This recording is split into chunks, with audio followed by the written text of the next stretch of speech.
بسم اللہ الرحمن الرحیم۔ السلام علیکم، ویلکم ٹو مائی چینل کہانی سینٹرل آفیشل۔ اگر آپ نے اب تک میرے چینل کو سبسکرائب نہیں کیا تو اس کو سبسکرائب کیجئے اور بیل آئیکن کو پریس کیجئے۔ اس طرح سے آپ کو میرے آنے والی تمام ویڈیوز کا نوٹیفیکیشن بر وقت ملتا رہے گا۔ چلیں آج کی کہانی شروع کرتے ہیں۔ تپش۔ تیمور سلطان کو قریب سے جاننے والوں کا کہنا تھا کہ اس کے سینے میں کسی شیر کا دل دھڑکتا ہے۔ وہ مضبوط قوت ارادی کا مالک اور نڈر ہے، اور اگر کسی نے اس کی ذات کو نقصان پہنچانے کی کوشش کی تو پھر اس کے لیے اس کے دل میں زہر کے سوا اور کچھ نہیں ہوتا۔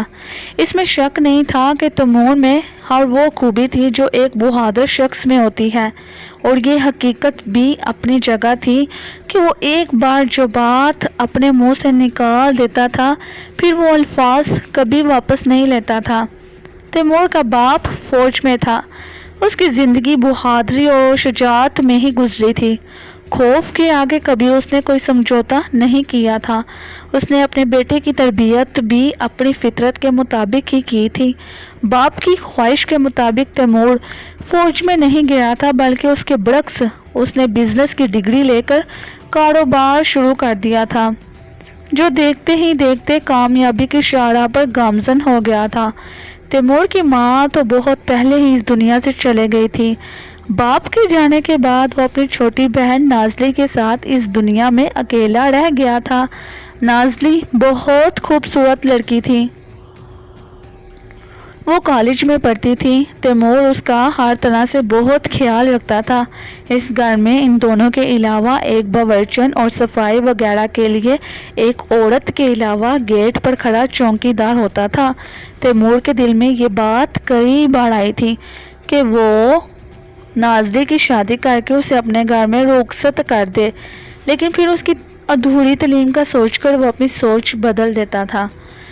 تیمور اپنی بہن پر کوئی ایسی پابندی بھی نہیں لگانا چاہتا تھا۔ وہ چاہتا تھا کہ اگر نازلی کی اپنی کوئی پسند ہو تو وہ خود تسلی کے ساتھ اس کی پسند میں رکاوٹ نہیں ڈالے گا، اور اگر وہ نازلی کی پسند پر مطمئن نہ ہوا تو پھر اسے انکار کرنے میں کوئی آڑ نہیں ہوگا۔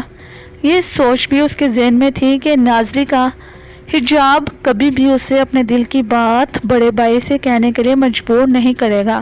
اسی لیے اس نے فیصلہ کیا کہ وہ پہلے شادی کر کے اس گھر میں اپنی بیوی کے روپ میں ایک عورت لائے گا، تاکہ اس کی بہن اپنے دل کی بات اپنی بھابھی سے کہنے میں کسی تردد کا سامنا نہ کرے۔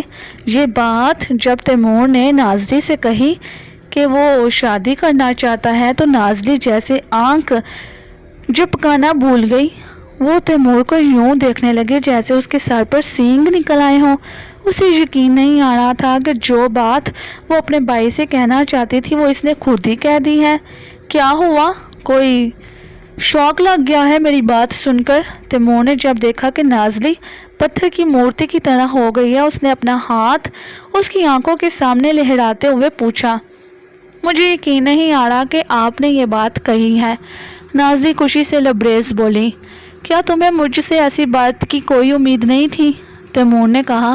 تمہاری بھابھی کے روپ میں اب اس گھر میں تمہاری ایک دوست آ جائے گی جس سے تم اپنے دل کی ہر بات کر سکو گی۔ نازلی مسکرائی اور شرارت سے بولی، لیکن پہلے آپ تو اپنے دل کی بات کریں۔ کیا مطلب؟ کون سی دل کی بات؟ تیمور نے اس کی طرف سوالیہ نگاہوں سے دیکھا۔ وہی دل کی بات جو آپ کے دل میں ہے۔ نازلی پھر مسکرائی۔ میرے دل میں جو بات تھی وہ میں نے کہہ دی، تیمور نے کہا اور اٹھ کر کھڑکی کے پاس جا کر کھڑا ہو گیا۔ وہ نازلی کی بات کو سمجھ نہیں سکا تھا۔ نازلی بھی اٹھ کر اس کے پاس چلے گئی اور بولی، بھائی شادی کا تو آپ نے بتا دیا، لیکن جس سے آپ شادی کر رہے ہیں اس کے بارے میں کچھ نہیں بتایا۔ تیمور نے چونک کر اس کی طرف دیکھا اور بولا، ہاں میں نے شادی کا تو سوچ لیا، لیکن میں شادی کروں گا کس سے وہ تو میں نے سوچا ہی نہیں۔ آپ چھپائیے مت اور مجھے بتائیے، نازلی ضد کرنے کے انداز میں بولی۔ میں سچ کہہ رہا ہوں، میرے دل میں کوئی بھی لڑکی نہیں ہے۔ دل میں کیا، نظر میں بھی نہیں ہے، تیمور نے کہا۔ تیمور کی بات سن کر جیسے نازلی کو مایوسی سی ہوئی۔ اس نے تیمور کا جائزہ لیتے ہوئے کہا، آپ جیسے ہینڈسم خوبصورت لڑکے کی نظر میں کوئی لڑکی نہیں ہے، یا پھر اس لڑکی کو تلاش کرنا ہوگا جس کی نظر میں آپ ہیں۔ گھر سے بزنس اور بزنس سے گھر تک محدود رہنے والے تیمور نے کبھی کسی لڑکی کے بارے میں سوچا ہی نہیں تھا۔ جو بزنس وہ کرتا تھا، اس کے علاوہ وہ پراپرٹی میں سرمایہ کاری بھی کرتا تھا۔ جیسے ہی اسے منافع ملتا وہ اسے بیچ کر کچھ اور خرید لیتا تھا۔ اس کام سے بھی اس نے اچھا خاصا روپیہ کما لیا تھا۔ ناظرے کی توجہ دلانے سے تیمور سوچنے لگا تھا کہ کون ہے جس سے وہ شادی کرے۔ پہلی بار اس نے اس بارے میں بہت دیر تک سوچا تھا۔ اس کی نگاہ کے سامنے کئی لڑکیاں گھومنے لگی تھیں۔ یہ وہ لڑکیاں تھیں جو کاروبار کے دوران کہیں نہ کہیں کسی حوالے سے ملتی تھیں۔ رات آدھی سے زیادہ گزر گئی تھی۔ تیمور کی اچانک آنکھ کھل گئی تھی۔ گہرے سناٹے میں دیوار کے ساتھ لگے کلاک کی سیکنڈوں والی سوئی چلتے ہوئے آواز پیدا کرتے ہوئے احساس دلا رہی تھی کہ دن کی ہنگامہ خیزیوں میں جس سوئی کی رفتار کو بھول جاتے ہو وہ بھی اپنا شور رکھتی ہے۔ تیمور نے کروٹ بدل لی تھی۔ ایک بار پھر اسے نازلی کی وہ بات یاد آ گئی تھی جو اس نے لڑکی کے بارے میں کہی تھی۔ اچانک تیمور چونکا۔ اس کی بند آنکھیں پوری طرح سے کھل گئی تھیں۔ اس کی نگاہوں کے سامنے ایک چہرہ نمودار ہو گیا تھا۔ وہ خوبصورت چہرہ عشرت کا تھا۔ 3 ماہ قبل عشرت اس کے آفس میں نوکری کے لیے آئی تھی۔ اس نے بھی بزنس میں ڈگری لے رکھی تھی۔ انٹرویو کے دوران جب تیمور نے اس سے یہ سوال کیا تھا کہ جس کمپنی کو وہ چھوڑ کر آ رہی ہے وہ کمپنی اس کی کمپنی سے کئی اچھی اور بڑی ہے، اس نے وہ کمپنی کیوں چھوڑ دی؟ اس کا جواب عشرت نے بڑے اعتماد سے دیا تھا، وہ نوکری میں نے تھپڑ کی وجہ سے چھوڑ دی۔ اس کا جواب سن کر تیمور ایک بار چونکا۔ تھپڑ کی وجہ سے؟ جی ہاں، عشرت نے اس بات میں سر ہلا کر کہا۔ اس کمپنی میں ایک لڑکی اور بھی کام کرتی تھی۔ کمپنی کا جی ایم کمینہ شخص ہے۔ وہ ہمیشہ اس لڑکی کو بری نگاہ سے دیکھتا تھا اور بولتے ہوئے بہک جاتا تھا۔ بیچاری ڈرتی تھی۔ ایک دن جب جی ایم نے پھر کچھ الٹا سیدھا کہا، مجھ سے برداشت نہ ہوا اور میں نے سب کے سامنے اس کے منہ پر تھپڑ مار دیا اور نوکری چلے گئی۔ تیمور نے اگلی بات اس کی طرف دیکھ کر خود ہی کہہ دی۔ ہاں، عشرت نے کہا، میرے خیال میں تو اس بات پر آپ کو انعام ملنا چاہیے تھا۔ تیمور نے کہا، یہاں سچ کا انعام تلخیوں میں ہی ملتا ہے، وہ بولی۔ تیمور نے عشرت کو نوکری دے دی تھی۔ عشرت بہت محنتی تھی، اس نے بہت جلد اپنی صلاحیتوں کو سب سے منوا لیا تھا۔ تیمور ایک دم بستر پر اٹھ کر بیٹھ گیا۔ اس نے سوچا اور پھر ایک مسکراہٹ اس کے ہونٹوں پر پھیل گئی۔ صبح ناشتے کی میز پر تیمور نے نازلی سے عشرت کے بارے میں اپنا خیال عیاں کیا تو نازلی کو جیسے ایک بار پھر کسی نے مورتی کا روپ دے دیا ہو۔ وہ 2-3 بار عشرت سے مل چکی تھی۔ اسے عشرت کی عادت بہت اچھی لگتی تھی۔ ایک بار ایک پارٹی ڈنر میں دونوں نے ایک ساتھ کھانا کھایا تھا اور بہت سی باتیں بھی کی تھیں۔ ونڈرفل، کیا انتخاب ہے، نازلی خوش ہو کر بولی۔ اب ان سے بات کون کرے گا؟ میں کروں گا، مجھے کوئی ڈر یا خوف نہیں ہے۔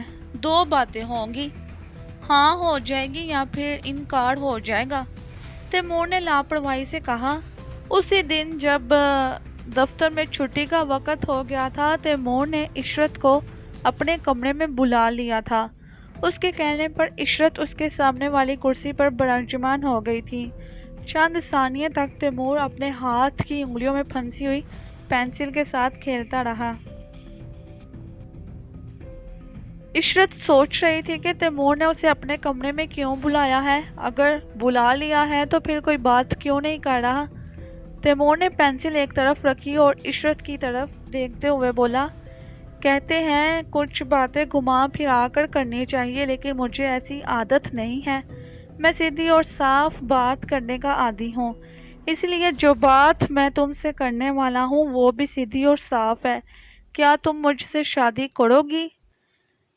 عشرت کی توجہ تیمور کے ایک لفظ پر تھی، لیکن جیسے ہی اس نے آخری جملہ ادا کیا اس کا انہماک ٹوٹ گیا اور اس نے چونک کر تیمور کی طرف دیکھا۔ ایک لمحے کے لیے اسے یقین نہ آیا کہ تیمور نے کیا وہی کہا ہے جو اس نے سنا ہے۔ تم میری اس بات کا جواب کل بھی دے سکتی ہو، چاہو تو کچھ دن اور بھی لے سکتی ہو۔ میں یہ واضح کر دوں کہ یہ بات میں انتہائی ہوش و حواس سے اور بڑی ذمہ داری سے کہہ رہا ہوں۔ یہ بات کرنے سے پہلے میں نے اپنا فیصلہ اپنی بہن نازلی کو بھی سنا دیا تھا۔ وہ بہت خوش ہوئی تھی، تیمور نے متانت سے کہا اور چپ ہو کر عشرت کی طرف دیکھنے لگا۔ کیا مجھے جانے کی اجازت ہے؟ عشرت نے اپنی نگاہیں تیمور کے چہرے سے ہٹا کر کہا۔ ہاں، کیوں نہیں؟ تیمور نے کہا۔ عشرت اٹھ کر دروازے کی طرف جیسے ہی بڑھی، تیمور نے اپنی جگہ سے اٹھ کر کہا، آفس ٹائم ختم ہو گیا ہے، اسی لیے جانے کی اجازت دے رہا ہوں۔ میں نے لمبی اجازت نہیں دی کہ تم کل آؤ ہی نہ۔ عشرت نے رک کر اس کا یہ بھی جملہ سنا اور پھر اس کے کمرے سے باہر نکل گئی۔ تیمور اپنی جگہ کھڑا رہا۔ جتنی جلدی اس نے بات کی تھی، اس کا جواب اسے اسی رفتار سے نہیں ملا تھا۔ حالانکہ تیمور کو امید تھی کہ عشرت جیسی لڑکی وہ اسی وقت جواب دینے میں کسی تعمل سے کام نہیں لے گی، لیکن یہ محض اس کی ایک سوچ تھی۔ مشرقی لڑکی کتنی بھی خود اعتماد ہو، اپنی زندگی کا فیصلہ اکیلے اور فوری نہیں کرتی۔ تیمور اپنی کرسی پر پھر بیٹھ گیا تھا۔ وہ سوچ رہا تھا کہ جو بھی اس نے کیا ہے، کیا وہ صحیح ہے؟ کیا اسے عشرت کے اعتماد کو کوئی ٹھیس تو نہیں پہنچی؟ کسی کو باعزت طریقے سے شادی کرنے کی پیشکش کرنا کوئی معیوب بات تو نہیں ہے؟ تیمور انہی سوچوں میں اس کشتی کی طرح خشکولے لے رہا تھا جو سمندر کے بیچ میں ہوتی ہیں۔ وہ بار بار دروازے کی طرف دیکھ رہا تھا، جیسے اسے یقین تھا کہ عشرت پھر آئے گی۔ ایک دم دروازہ کھلا اور عشرت واقعی واپس آ گئی۔ تیمور کی آنکھوں کی چمک بڑھ گئی اور اس نے امید بڑی نگاہوں سے اس کی طرف دیکھا۔ عشرت نے اپنے کندھے پر اپنا بیگ لٹکایا ہوا تھا، دوسرے ہاتھ میں ایک کاغذ تھا۔ عشرت نے وہ کاغذ تیمور کے سامنے میز پر رکھ دیا۔ تیمور نے متحیر نگاہوں سے کاغذ کی طرف دیکھا، اسے جلدی جلدی پڑھا، پہلے سے بھی زیادہ حیرت سے اس کی طرف دیکھتے ہوئے کہا، یہ کیا؟ تم نے ریزائن کر دیا میری اتنی سی بات سن کر؟ آپ غلطی پر ہیں، آپ نے کوئی اتنی سی بات نہیں کی، وہ بہت بڑی بات ہے۔ ایک زندگی دوسرے کے نام کر دینے کی وہ بات بنیاد ہے، اور آپ کہہ رہے ہیں کہ یہ اتنی سی بات ہے؟ عشرت نے متانت سے کہا، اگر تمہیں میری بات اچھی نہیں لگی تو تم مجھے انکار کر سکتی تھی، یہ ہم دونوں کے بیچ کی بات ہے، بات اسی جگہ ختم ہو جاتی۔ تیمور نے کہا، یہ ایک بڑا شہر ہے، میرا گھر یہاں سے کافی دور ہے، میں 2 بسیں بدل کر آتی ہوں اور جاتی ہوں۔ میرے گھر میں میری ایک ماں اور ایک بھائی ہے۔ بھائی ایک کمپنی میں ملازم ہے۔ ہم کبھی بھی امیر نہیں تھے، میرے ابو بھی ملازم تھے۔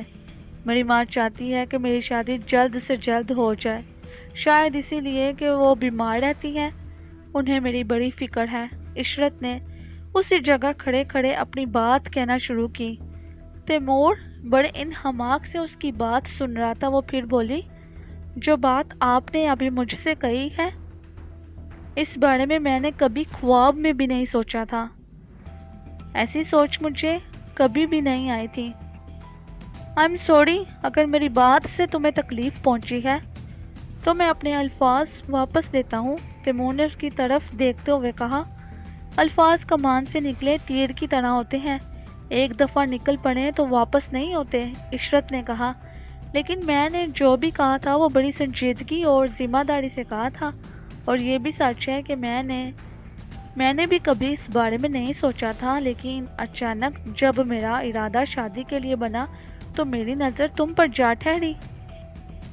تیمور نے اپنی صفائی بیان کی، مجھے دیر ہو رہی ہے، میں چلتی ہوں۔ عشرت نے اپنا بیگ کندھے پر ٹھیک کیا اور جانے کے لیے مڑی۔ پلیز تم یہ ریزائن واپس لے لو۔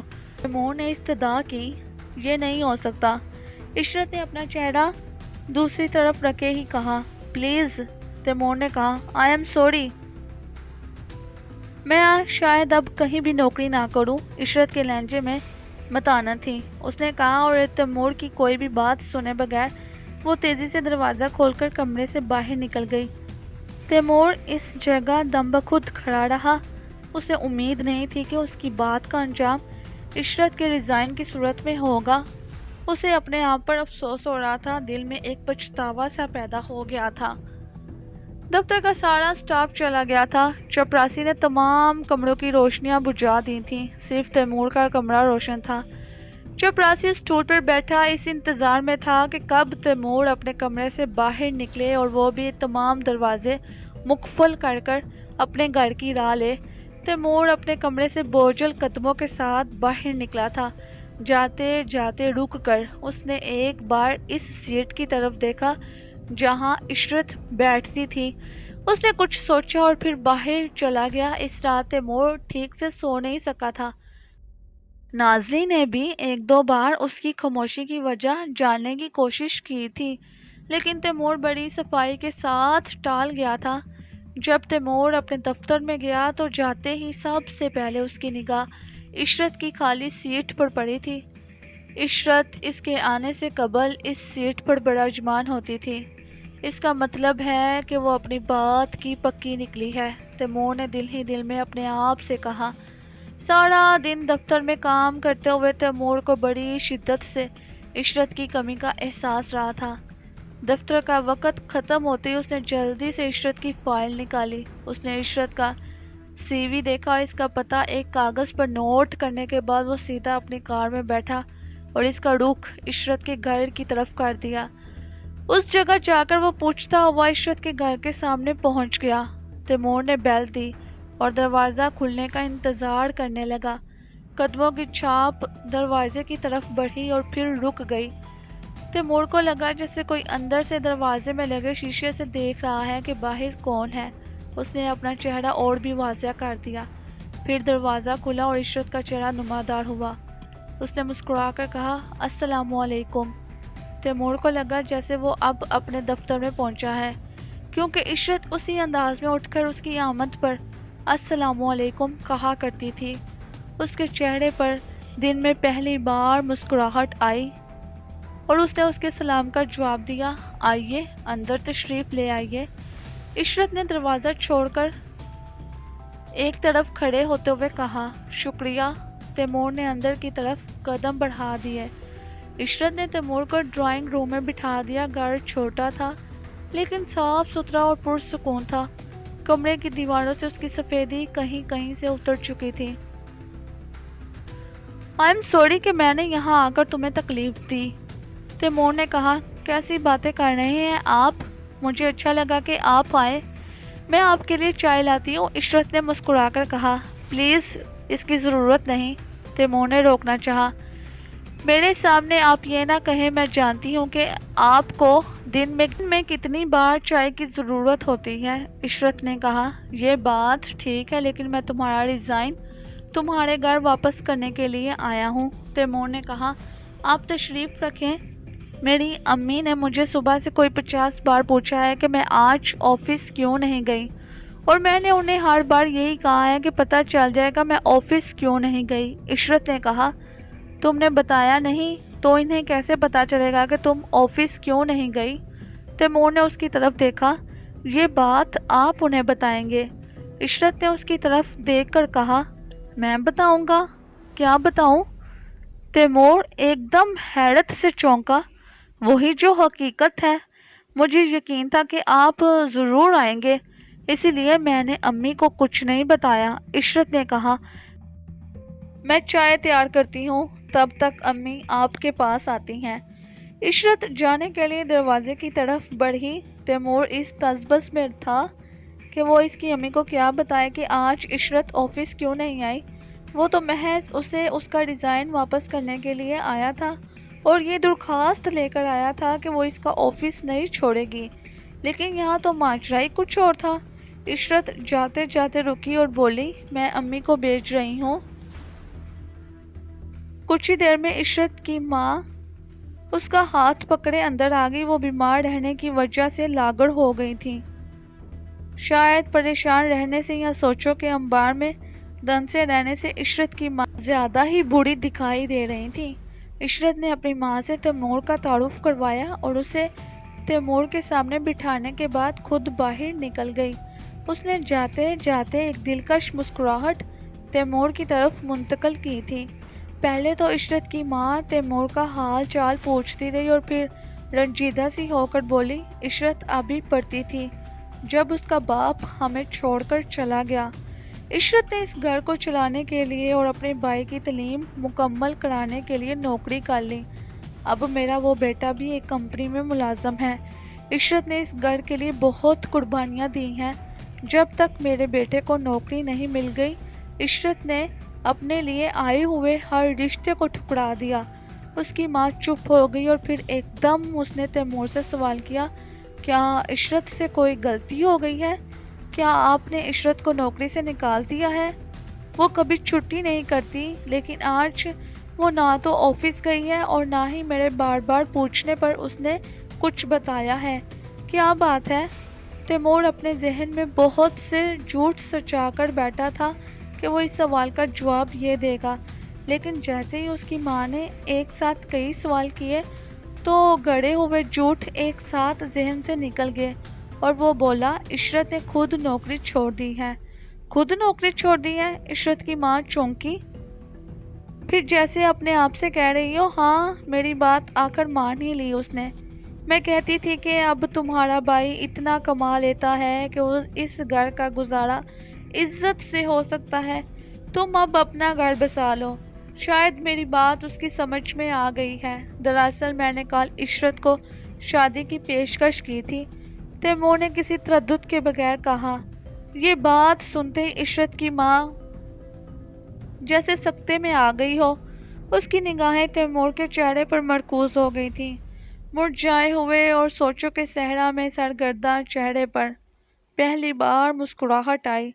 بے یقینی کی کیفیت ان کی آنکھوں سے جھانکنے لگی تھی، لیکن عشرت کی ماں کو یقین کرنا پڑا کہ تیمور جو کہہ رہا ہے اس نے وہی سنا ہے، کیونکہ تیمور نے اس بار عشرت کی ماں کا برا ہاتھ پکڑ کر عشرت کے لیے استدعا کی تھی۔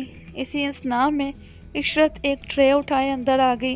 اس ٹرے میں کھانے پینے کا بہت سا سامان تھا۔ اس نے چائے کا کپ تیمور کو دیتے ہوئے کہا، میں نے اسی لیے ریزائن کیا تھا۔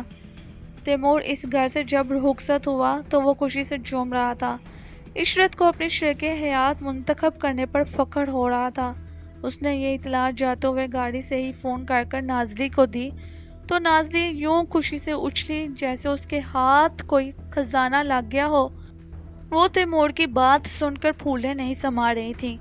جیسے ہی تیمور نے رابطہ منقطع کیا، نازلی نے اپنے سامنے بیٹھے ایاز احمد کی طرف دیکھا۔ ایاز کی نگاہیں نازلی کے چہرے کی خوشی سے اصل بات کا نقاب ہٹانے کی سعی میں تھیں۔ ایاز احمد ایک خوبصورت نوجوان تھا۔ اس کا باپ اور اس کے دو بڑے بھائی ملک سے باہر رہائش پذیر تھے۔ دولت کی ریل پیل تھی۔ ایک بنگلہ نما گھر اس شہر میں تھا جہاں وہ اپنی ماں اور 3 بہنوں کے ساتھ رہتا تھا۔ وہ کالج میں پڑھتا تھا لیکن کسی ڈگری کا خواہش مند نہیں تھا۔ اسے اس جگہ کہیں بھی نوکری نہیں کرنا تھی۔ بیرون ملک میں ان کا اپنا بزنس تھا۔ وہ بھی اپنی فیملی کے ساتھ کئی بار وہاں گیا تھا۔ آنے والے وقت میں ان سب کا اس ملک میں مکمل منتقل ہو جانے کا ارادہ تھا۔ ایاز نے یہی نازلی کو بتایا تھا۔ نازلی اور ایاز ایک دوسرے کو 6-7 ماہ سے جانتے تھے۔ ان کی دوستی انٹرنیٹ پر ہوئی تھی۔ وہ دوستی اب محبت میں تبدیل ہو چکی تھی۔ ایاز نے کبھی نازلی کو اپنی فیملی سے تو نہیں ملوایا تھا، لیکن اس نے تصویروں کے ذریعے سے اپنی فیملی کے ہر فرد کا تعارف اس سے ضرور کروا دیا تھا۔ نازلی کو ایاز کی یہ بات بہت پسند تھی کہ اتنی دولت ہونے کے باوجود، جبکہ اس کے باپ کی بھی نگرانی اس پر نہیں ہے، وہ بگڑا ہوا دولت مند نہیں تھا۔ وہ اچھا بولتا تھا، اس کی گفتگو سلجھی ہوئی اور شفاف ہوتی تھی۔ اس وقت دونوں ایک ریسٹورنٹ میں بیٹھے ہوئے تھے۔ ایاز نے نازلی کے چہرے پر اتنی خوشی دیکھی تو پوچھا، کیا بات ہے؟ بھائی شادی کر رہے ہیں؟ نازلی نے بتایا، انہوں نے جو لڑکی اپنے لیے پسند کی تھی اسے ابھی پرپوز بھی کر دیا ہے اور ہاں بھی ہو گئی ہے۔ یہ تو اچھی بات ہے، کم از کم اب تم اپنے دل کی بات تو کسی سے کہہ سکو گی۔ اب تمہارے دل میں کوئی ڈر یا خوف تو نہیں ہوگا؟ ایاز نے کہا۔ اس کی نگاہیں نازلی کے کھلے ہوئے چہرے پر مرکوز تھی۔ 1 ہفتے کے بعد میرے ایگزامز شروع ہونے ہیں، تب تک بھائی کی شادی بھی ہو جائے گی اور مجھے اظہار کا موقع بھی مل جائے گا۔ ناظرین نے اس کی طرف دیکھا اور کہا، ایک بات بتاؤ، اگر تمہارے بھائی صاحب اپنی شادی کا نہ سوچتے تو کیا تم ان سے میرے بارے میں بات کرتی؟ ایاز نے پوچھا۔ شاید میں نہ کر پاتی، ناظرین نے بلا تعمل جواب دیا۔ اس کا مطلب ہے کہ میری کہانی کا دی اینڈ اسی جگہ ہو جاتا جہاں تمہارے بھائی کا فیصلہ آ جاتا۔ ایاز نے پریشان ہو کر کہا، لیکن اب پریشان ہونے کی کوئی بات نہیں ہے، اب سب ٹھیک ہو گیا ہے۔ ناظرین نے کہا، تھینکس گاڈ، پہلے بھائی جان کے دل میں اپنی شادی کا خیال آ گیا، ورنہ میں تو مجنوں کے گروپ میں اضافے کا باعث بن جاتا۔ ایاز نے مسکرا کر کہا، اور صحرا خاک چھانتا۔ صحرا میں خاک نہیں ہوتی، ریت ہوتی ہے۔ ناظرین نے فوراً کہا، ریت اور خاک میں کوئی فرق ہوتا ہے؟ ایاز نے پوچھا، کیا میں کسی کلاس روم میں بیٹھی ہوں؟ چھوڑو ان باتوں کو، کوئی اور بات کرو۔ ناظرین نے مسکرا کر کہا، وہ اس بات سے جیسے چڑ سی گئی تھی۔ اور بات یہ ہے کہ کب ملوا رہی ہو اپنے بھائی سے؟ ایاز نے پوچھا۔ ابھی چلیں؟ ناظرین نے اسے گھورا۔ ایاز ہنس پڑا، ارے تم تو غصے میں آ گئی ہو، میں تمہارے لیے کچھ کھانے کے لیے منگواتا ہوں۔ نہیں، اس کی ضرورت نہیں، بہت دیر ہو گئی ہے، مجھے اب گھر جانا ہوگا، ناظرین نے کہا۔ دونوں اس ریسٹورنٹ سے باہر نکلتے ہی الگ الگ ہو گئے تھے۔ تیمور اور عشرت کے گھر والوں کو جلد شادی کرنے میں کوئی اعتراض نہیں تھا۔ تیمور بھی یہ چاہتا تھا کہ اس کی شادی نازلی کے امتحان سے قبل ہو جائے۔ وہ اپنی شادی دھوم دھام سے کرنے کا خواہش مند نہیں تھا۔ چنانچہ ایک سادہ تقریب میں چند قریبی دوست اور رشتہ داروں کی موجودگی میں تیمور نے عشرت کے ساتھ شادی کر لی۔ عشرت کاروبار میں ہی اچھی سوچ بوجھ نہیں رکھتی تھی، بلکہ وہ گارداری میں بھی سلیقہ، شعور، سمجھدار اور ہر امور میں ماہر تھی۔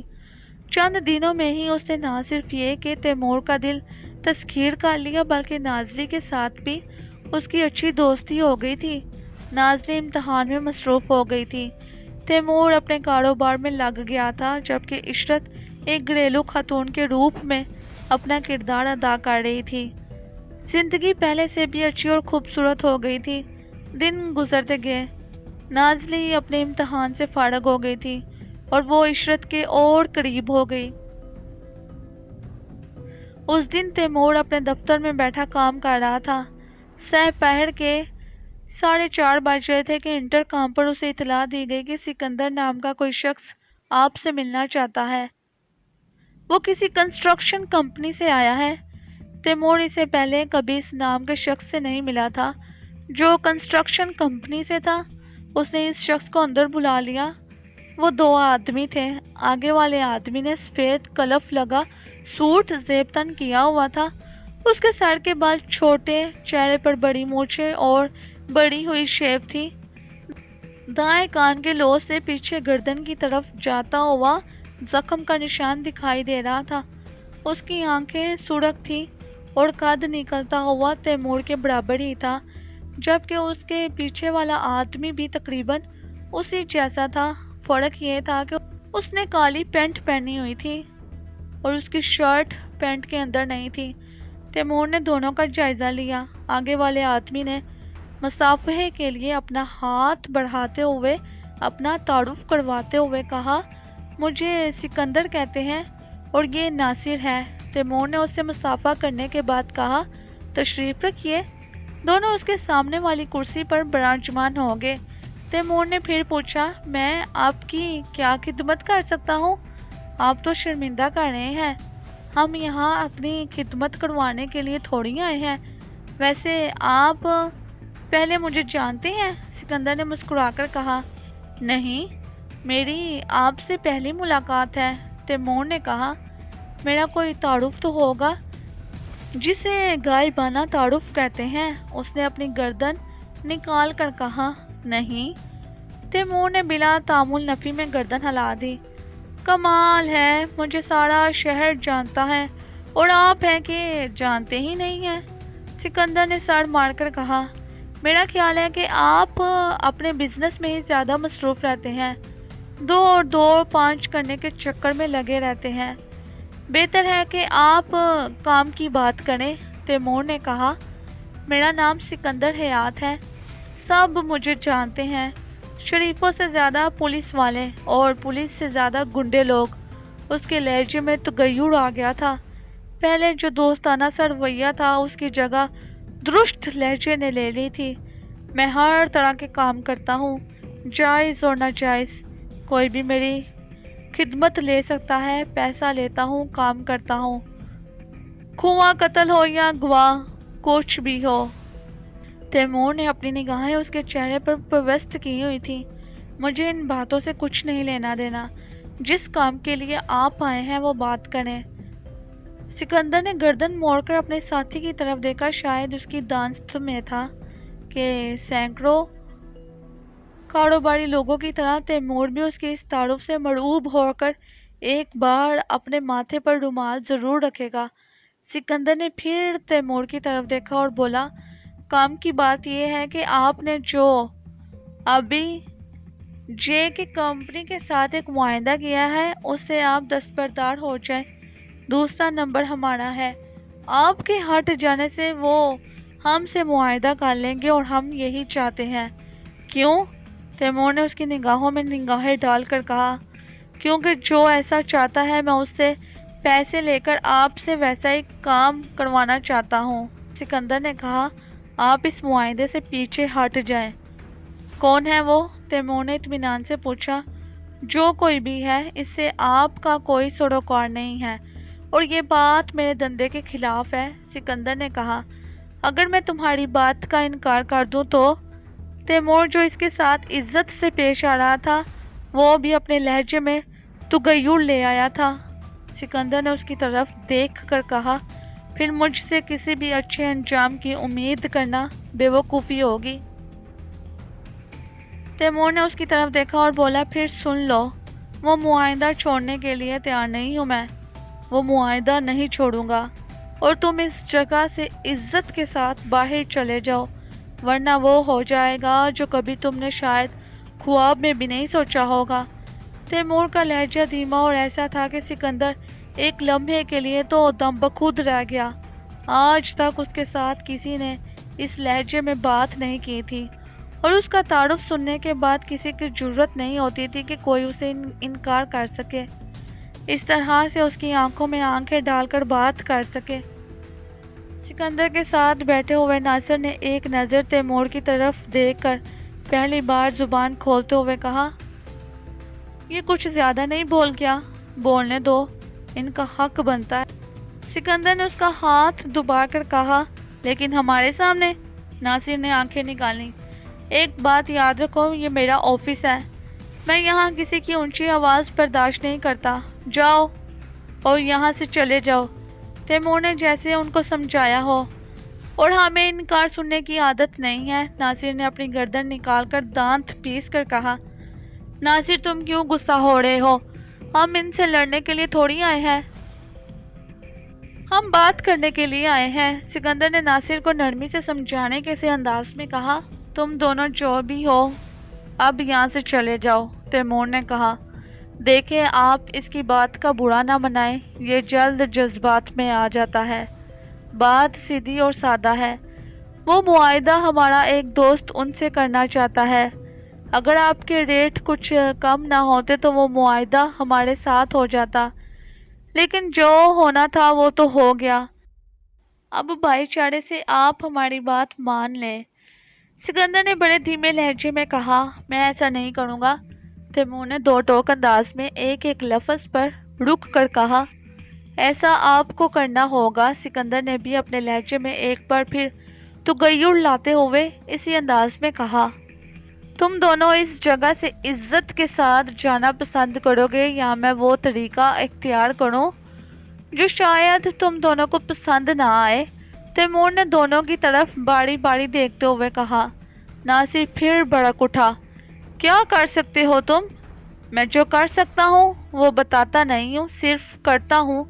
تیمور کے چہرے پر کوئی خوف نہیں تھا، ایسی باتوں کا ہم پر کوئی اثر نہیں ہوتا، ناصر نے کہا، تم نے شاید سنا نہیں کہ میں باتیں نہیں کرتا، تیمور نے پہلی بار قدرے غصے سے کہا۔ ناصر غصے سے اٹھ کھڑا ہوا۔ ہم نے آج تک کسی کی کوئی بات نہیں سنی، اور پھر اس انداز میں جس طرح سے تم بول رہے ہو۔ ناصر، تم بیٹھ جاؤ۔ سکندر نے اس کا بازو پکڑ کر نیچے کی طرف کھینچا۔ بیٹھ کر وقت ضائع کرنے کا کوئی فائدہ نہیں ہے۔ ناصر ایک بار پھر بیٹھ گیا۔ اس کی سانس غصے سے پھولی ہوئی تھی۔ تم چپ رہو، اب میں بات کروں گا، تم بیچ میں نہیں بولو گے۔ سکندر نے اسے سمجھاتے ہوئے کہا، بہتر ہے کہ تم بھی بات نہ کرو، اور جو تم یہ ڈرامہ کر رہے ہو اس سے میں واقف ہوں۔ مجھ پر کوئی دھمکی اور دونس موثر نہیں ہوگی۔ تیمور نے کہا، ایک بار نہیں 1000 بار کہتا ہوں کہ نہ میں تم دونوں سے ڈرتا ہوں اور نہ ہی وہ ہوگا جو تم چاہتے ہو۔ سکندر نے اس کی طرف دیکھتے ہوئے کہا، میرا اصول ہے کہ میں پہلی بار صرف بات کرتا ہوں۔ آپ سوچ لو، اگلی ملاقات میں ہاں یا نہ کی صورت میں میں کوئی بھی قدم اٹھانے پر مجبور ہو جاؤں گا۔ دوبارہ آنے کی غلطی مت کرنا۔ تیمور نے کہا، اس ملاقات کو پہلی اور آخری ملاقات سمجھ کر یہاں سے چلے جاؤ۔ سکندر جو اپنی جگہ سے اٹھ رہا تھا، اسی جگہ رک کر وہ اس کی طرف دیکھنے لگا۔ اس کا چہرہ غصے سے سرخ ہو گیا تھا۔ جو لوگ سکندر کو جانتے ہیں ان کے علم میں تھا کہ وہ ایک خطرناک شخص ہے۔ اس کے دل میں سفاکی بڑھی ہوئی ہے، وہ ایک لمحے میں کچھ بھی کر سکتا ہے۔ علاقے میں اس کا نام دہشت کی علامت ہے۔ تم مجھے جانتے نہیں ہو، اسی لیے ایسی بات کر رہے ہو۔ سٹار کلب کا میں مالک ہوں، وہی میرا ڈیرا ہے۔ پہلے میرے بارے میں پوچھ لو، اس کے بعد کوئی فیصلہ کرنا۔ اس بار سکندر نے پہلے سے بھی زیادہ درست لہجے میں دانت پیس کر ایک ایک لفظ کو چبا کر کہا، اگر میں تمہیں جانتا ہوتا تو میں تمہارے ساتھ اس سے بھی زیادہ سختی سے پیش آتا۔ تیمور نے اپنی جگہ سے اٹھ کر کہا۔ وہ دونوں اس کے سامنے کھڑے ہو گئے تھے۔ تیمور کی بات نے سکندر کو اور بھی سیخ پا کر دیا تھا، لیکن وہ ابھی کوئی ہنگامہ نہیں کرنا چاہتا تھا۔ وہ تیمور کو سوچنے کا موقع دینا چاہتا تھا۔ اس نے اس کام کے لیے اچھی خاصی رقم لی تھی اور وہ اپنے اصول کے مطابق کام کرنا چاہتا تھا۔ معاملہ چھوٹا ہوتا تو شاید وہ کچھ بھی کر گزرتا۔ میں جا رہا ہوں، لیکن یاد رکھنا، اگلی بار میں جب بھی آیا تو پھر انکار کی صورت میں شاید تم یہ کاروبار کرنے کے قابل نہ رہو۔ سکندر نے کہا، اچھے بچے کی طرح سے میری بات مان لینا، میں کاروباری لوگوں کے ساتھ کاروباری ہوں، اور تم جیسوں کے لیے میں وہ زہر ہوں کہ مجھے چھونے سے بھی زندگی کی سانسیں تمہارے جسم کے ساتھ جڑی نہیں رہیں گی۔ تیمور کو اس بار غصہ کچھ زیادہ ہی آ گیا تھا۔ اس نے شہادت کی انگلی اس کی طرف کر کر کہا، اسی لیے کوئی ایسی غلطی نہ کرنا کہ تمہیں پچھتانے کا بھی موقع نہ ملے۔ سکندر کو اپنی رگوں میں آگ دوڑتی ہوئی محسوس ہو رہی تھی۔ اس کے دفتر میں وہ کسی اسلحے کے بغیر آیا تھا۔ نیچے اس کی جیپ میں موجود اس کے 2 آدمیوں کے پاس اسلحہ تھا، ورنہ اس کا دل چاہ رہا تھا کہ وہ ابھی اس کے سینے پر گولی مار دے، لیکن کچھ کرنے کو روکنے کے لیے 2 باتیں مانیا تھیں۔ ایک اس کا پہلی ملاقات کا اصول، جس میں وہ محض اپنی بات سے آگاہ کرتا تھا، اور دوسری بات یہ کہ اس نے بھاری رقم لی تھی۔ وہ یہ کام اپنے طریقے سے کرنا چاہتا تھا۔ سکندر نے مزید کوئی بات نہیں کی اور کمرے سے باہر نکل گیا۔ تیمور نے ایک گلاس پانی 3 گھونٹ لے کر اپنی کرسی پر براجمان ہو کر پیا، اور اس بات کو اپنے اوپر غالب کرنے کی بجائے ایک طرف ذہن کے کسی گوشے میں رکھ دیا۔ تیمور نے کچھ دیر بعد اختر کو اندر بلا لیا اور اس سے پوچھا، جے کی کمپنی کو جو ہم نے ٹینڈر بھیجا تھا، ہمارے بات میں کس کے ریٹ آتے تھے؟ ایک ہی کمپنی ہے جسے ہماری جگہ لینے کی بہت فکر ہے، اختر نے کہا۔ کون؟ تیمور نے اس کی طرف دیکھا۔ فیوچر گروپ، اختر نے بتایا۔ تیمور نے کچھ سوچا، کون ہے بھلا اس کا سربراہ؟ اس کا نام مسٹر طفیل ٹائر والا ہے، لیکن آج کل اس کا بیٹا رضوان سارے کاروبار کی دیکھ بھال کرتا ہے، اختر نے بتایا۔ کبھی تم اس سے ملے ہو؟ تیمور نے پوچھا۔ کبھی ملاقات نہیں ہوئی سر، اختر نے کہا۔ ٹھیک ہے تم جاؤ، تیمور نے کہا اور اختر باہر نکل گیا۔ تیمور نے سوچا اس کا مطلب ہے کہ اس کے پیچھے رضوان ہے۔ تیمور نے سکندر کا کئی بار ذکر سنا تھا، وہ کیا کرتا ہے، اس کا ٹھکانہ کہاں ہے، وہ اس کے بارے میں جانتا تھا، لیکن اس نے جان بوجھ کر یہ سب ظاہر نہیں کیا تھا۔ اس کے دل میں سکندر کا کوئی خوف پیدا نہیں ہوا تھا۔ سکندر اپنی جیپ میں بیٹھ گیا تھا۔ ناصر نے اس کی طرف دیکھتے ہوئے غصیلے لہجے میں کہا، تم تو کہتے تھے کہ تم نے اس کے بارے میں مکمل تحقیق کی ہے۔ اس کا واسطہ صرف کاروباری لوگوں کے ساتھ ہے، اس کا تعلق کسی کے ساتھ بھی ایسا نہیں ہے کہ یہ بندہ ہمارے لیے خطرہ بن سکے۔ ایک دمکی پر یہ پیچھے ہٹ جائے گا، پھر اس کے بولنے کا انداز اور ہماری آنکھوں میں آنکھیں ڈال کر بات کرنا کیا تھا؟ یہی تو میں سوچ رہا ہوں کہ آخر وہ کس کے بل بوتے پر بول رہا تھا۔ سکندر سوچتے ہوئے بولا، ایک ہی بات ہو سکتی ہے، یہ تمہیں جانتا ہی نہیں ہے۔ ناصر نے کہا، بالکل بھی نہیں جانتا، بہت کاروباری ہے، پھر بھی کوئی کسی کے دفتر میں جا کر ایسی بات کہے اور سننے والے کے ماتھے پر پسینہ نہ آئے، یہ کیسے ممکن ہے؟ سکندر نے کہا۔ وہ مسلسل سوچ رہا تھا، اس جیسے تو ہم جیسوں کو دیکھتے ہی پسینے کی پھوار میں نہا جاتے ہیں، لیکن اس کے ماتھے پر تو کوئی سلوٹ نہیں آئی۔ اب کیا ارادہ ہے؟ ناصر نے اس کی طرف دیکھا۔ اسے میں 3 دن سوچنے کے لیے دوں گا، سکندر نے کہا۔ 3 دن کیوں؟ کل چلتے ہیں؟ مانتا ہے تو ٹھیک ہے، ورنہ اسی کے دفتر میں مار دیں گے اسے۔ ناصر نے سیکپا ہو کر کہا، نہیں، 3 دن۔ میں اسے اس لیے دے رہا ہوں کہ اگر وہ مجھے نہیں جانتا تو جان لے، ہمیں اپنی بات منوانے میں آسانی ہو جائے گی۔ اس کے بعد اس کا ایسا حال کروں گا کہ اس جیسے جو مجھے نہیں جانتے وہ بھی اس کی وجہ سے جاننے لگیں گے۔ سکندر نے شفاف لہجے میں کہا، بڑی مشکل سے میں نے اس کی باتوں کو اس کے سامنے بیٹھ کر برداشت کیا ہے۔ سب جانتے ہیں کہ میرے اندر برداشت کرنے کی اتنی طاقت نہیں ہے۔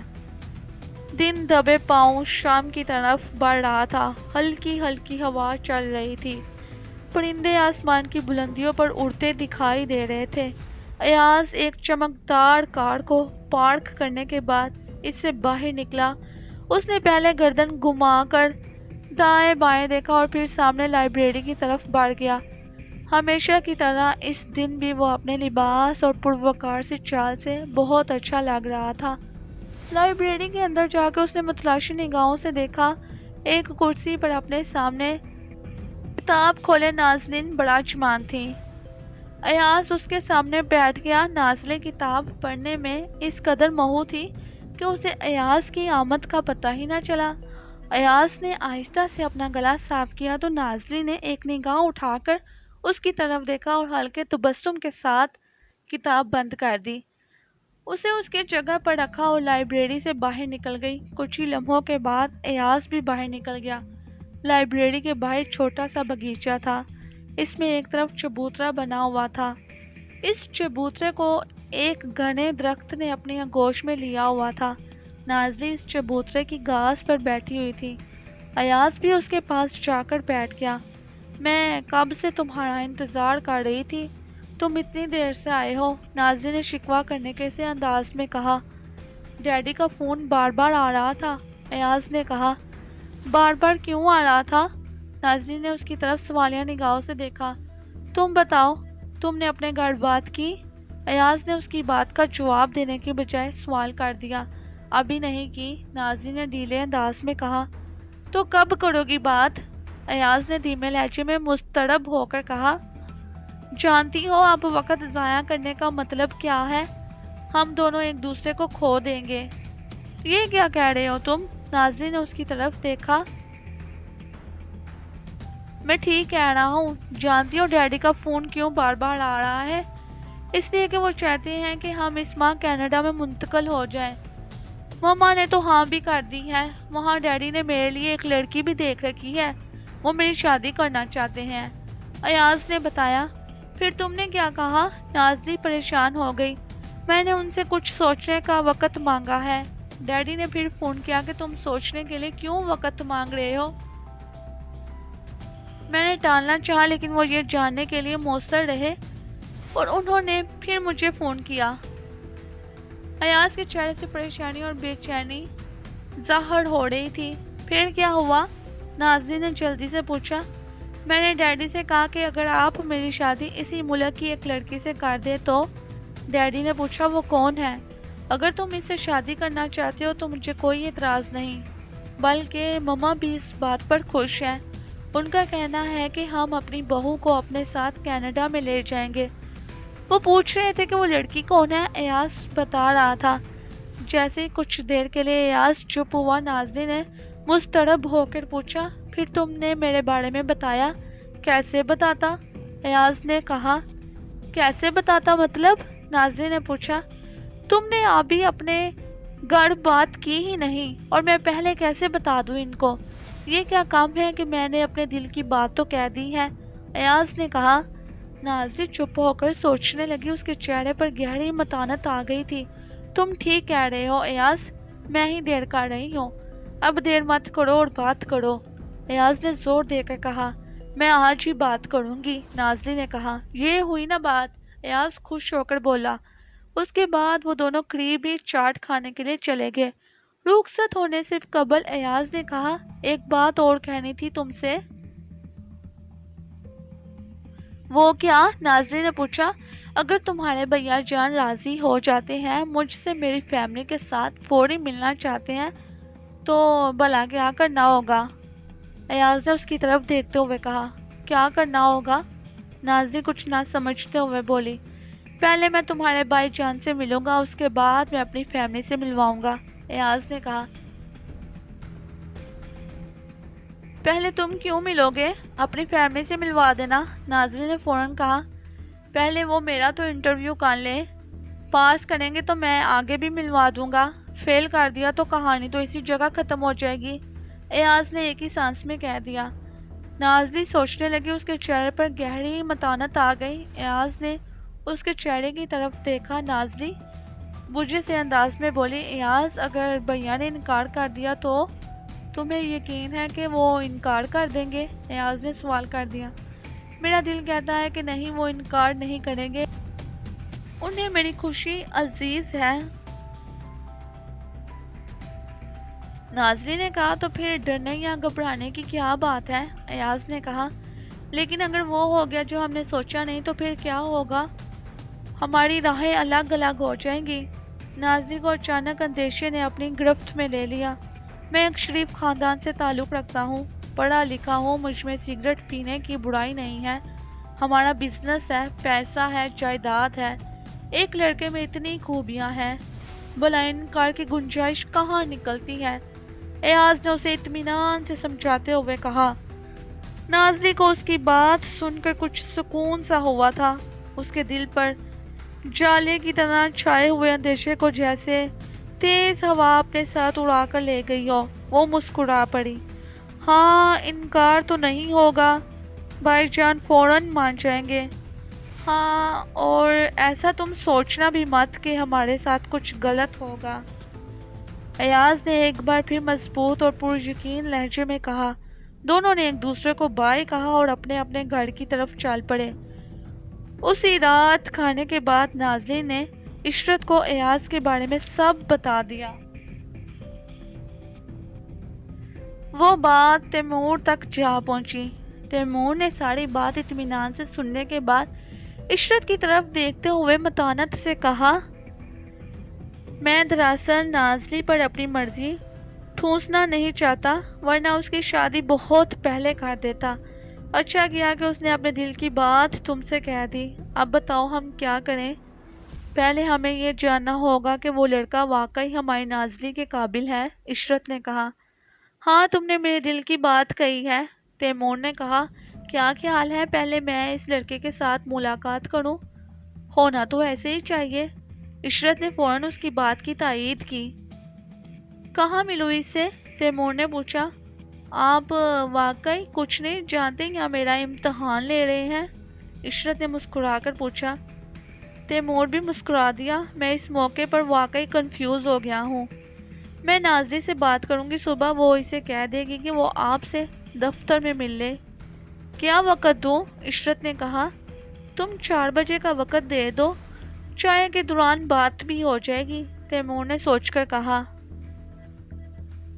ٹھیک 4 بجے ایاز نے تیمور کے کمرے میں قدم رکھا تو تیمور نے ایک نظر اس کی طرف دیکھ کر دوسری نظر گھڑی کی طرف مبذول کی تو اسے اس کا وقت پر آنا اچھا لگا۔ دونوں نے گرم جوشی سے ایک دوسرے کے ساتھ ہاتھ ملایا۔ دونوں کمرے میں ایک طرف رکھے صوفے کی طرف بڑھ گئے۔ تیمور نے چائے کے ساتھ کچھ کھانے پینے کا سامان لانے کا حکم دیا اور یہ بھی کہا کہ کوئی کال اور کوئی ملاقات اس وقت نہ کرائی جائے۔ تیمور نے ایاز کا گہری نگاہوں سے جائزہ لیا۔ اس نے بغیر سلوٹ کے شرٹ اور پینٹ زیب تن کی ہوئی تھی۔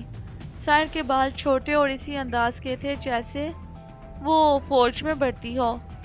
پاؤں میں جوتے پالش کیے ہوئے تھے۔ تیمور نے بات کا آغاز کیا۔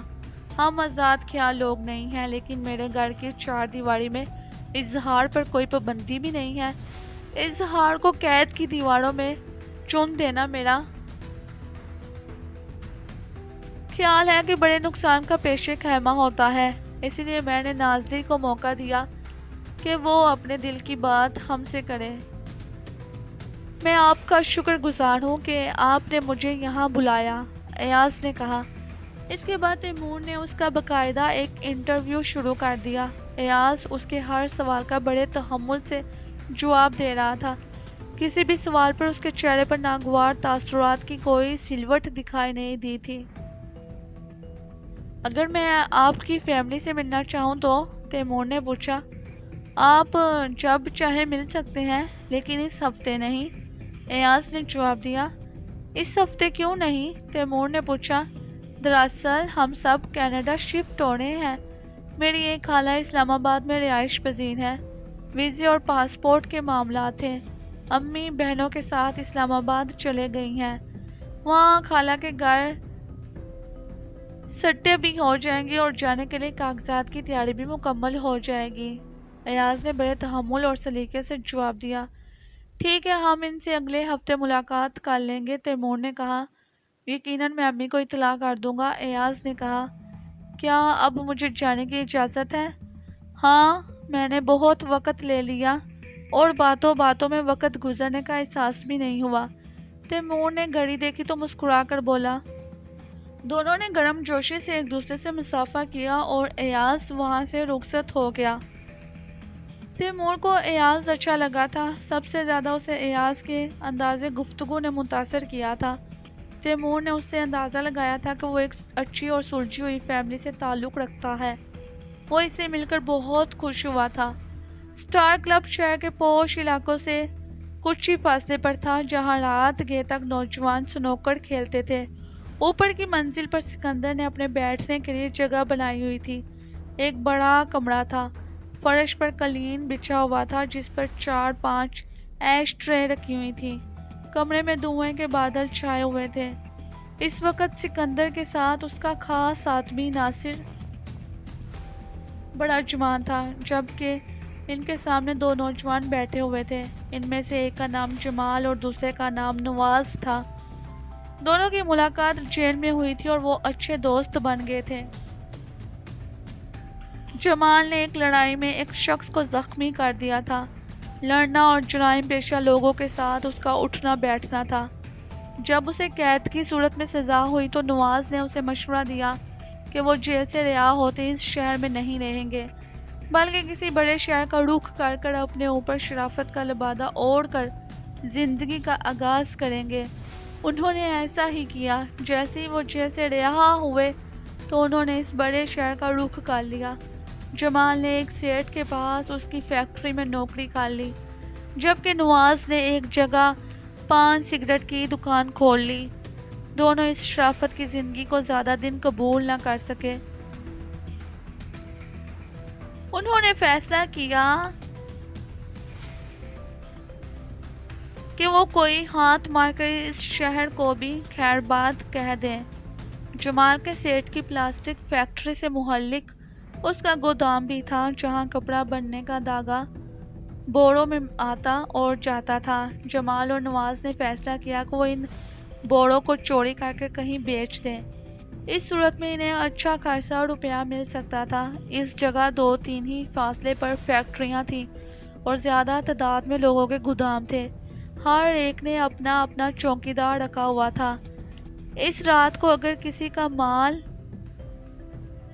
آ اور جا نہ رہا ہو تو پھر اس جگہ ویرانہ ہی ہوتا تھا۔ جمال اور نواز نے سب سے پہلے ایک ایسے شخص کو تلاش کیا جو ایسا مال کم دام پر نقد پیسوں میں خرید کر کسی کے کانوں کان خبر نہیں ہونے دیتا تھا۔ اس سے بات کرنے کے بعد انہوں نے چوکیدار سے بھی بات کر لی۔ اسے ایسی لالچ دی اور ایسے خواب دکھائے کہ چوکیدار کا ایمان بھی کمزور پڑ گیا اور اس نے ان دونوں کا ساتھ دینے کا فیصلہ کر لیا۔ ایک چھوٹے ٹرک میں سیٹھ کے گودام سے مال اس میں منتقل ہونا شروع ہو گیا۔ اس کے لیے انہوں نے رات کا پہلا پہر ہی منتخب کیا تھا تاکہ کسی کو یہ شک نہ ہو کہ کچھ گڑبڑ ہو رہی ہے۔ مال منتقل کرنے کے بعد مقررہ جگہ پہنچا تو انہیں ان کے حصے کی رقم مل گئی۔ جمال اور نواز نے چوکیدار کو اس کا حصہ دے دیا۔ چوکیدار علاقائی غیر کا رہائشی تھا۔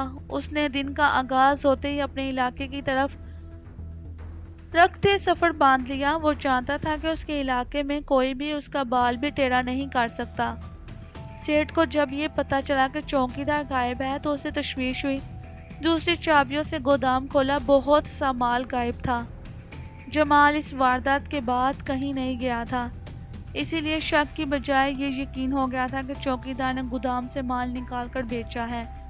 لیکن مشکل یہ تھی کہ وہ اس کے علاقے میں کیسے جائے جس کے ذریعے سے چوکیدار کو سیٹھ نے رکھا تھا۔ ابھی سے بات چیت چل ہی رہی تھی اور جمال خوش تھا کہ اس کے ہاتھ ایک بڑی رقم آ گئی ہے۔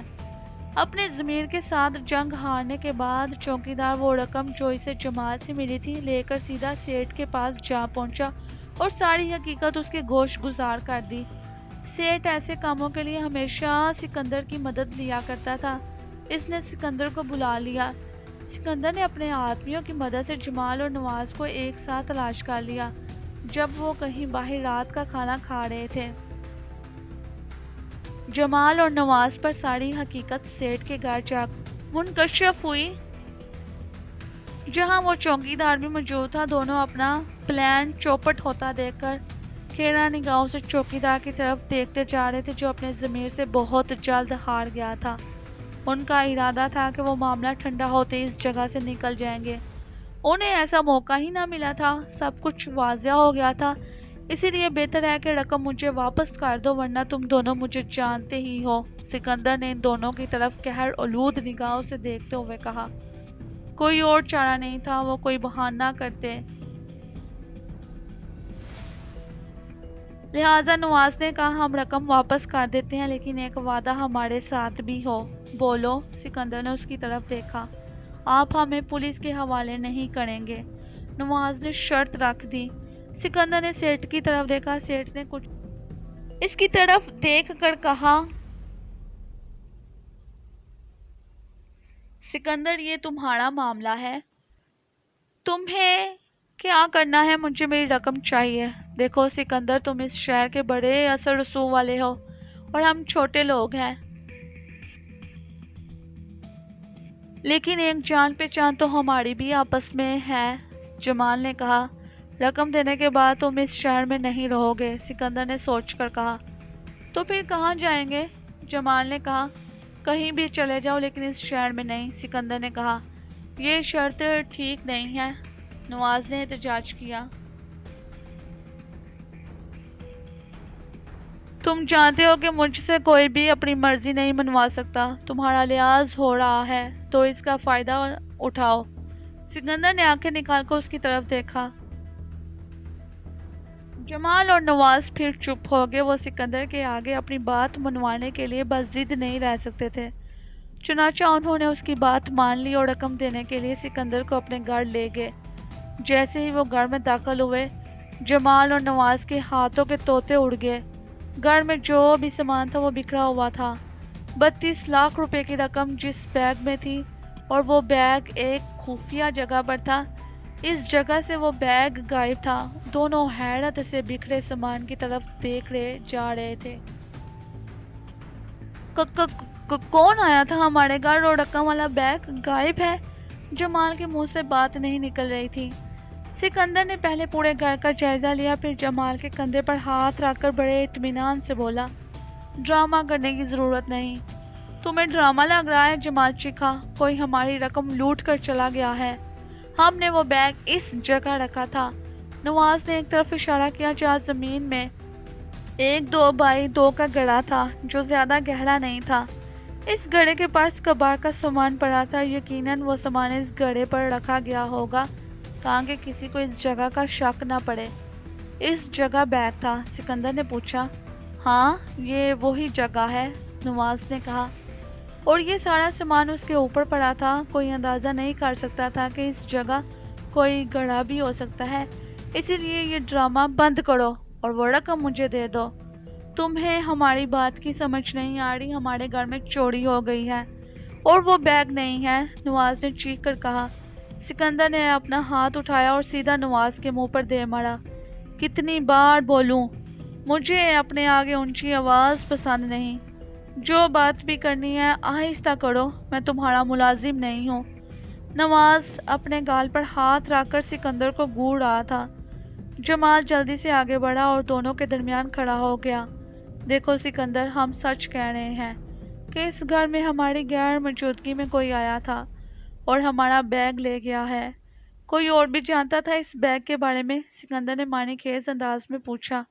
نہیں، جمال نے جواب دیا۔ پھر کہیں تم دونوں میں سے کسی نے دوسرے کی آنکھوں میں مرچیں تو نہیں ڈال دی؟ سکندر نے باری باری دونوں کی طرف دیکھا۔ نہیں نہیں، ایسی بات مت کرو، اس کے لیے میں کیسی بھی قسم کھا سکتا ہوں، جمال نے کہا۔ تم چپ رہو۔ تم چپ ہو؟ تم قسم نہیں کھانا چاہتے؟ سکندر نے نواز کی طرف دیکھا۔ نواز نے ایک طرف منہ کر کر تھوکا جس میں خون بھی تھا اور وہ نفرت امیز لہجے میں بولا، نواز کی فطرت میں دوست کے روپ میں دھوکہ دینا شامل نہیں ہے۔ ہم دونوں میں سے کسی کا بھی یہ کام نہیں ہے، جمال نے کہا۔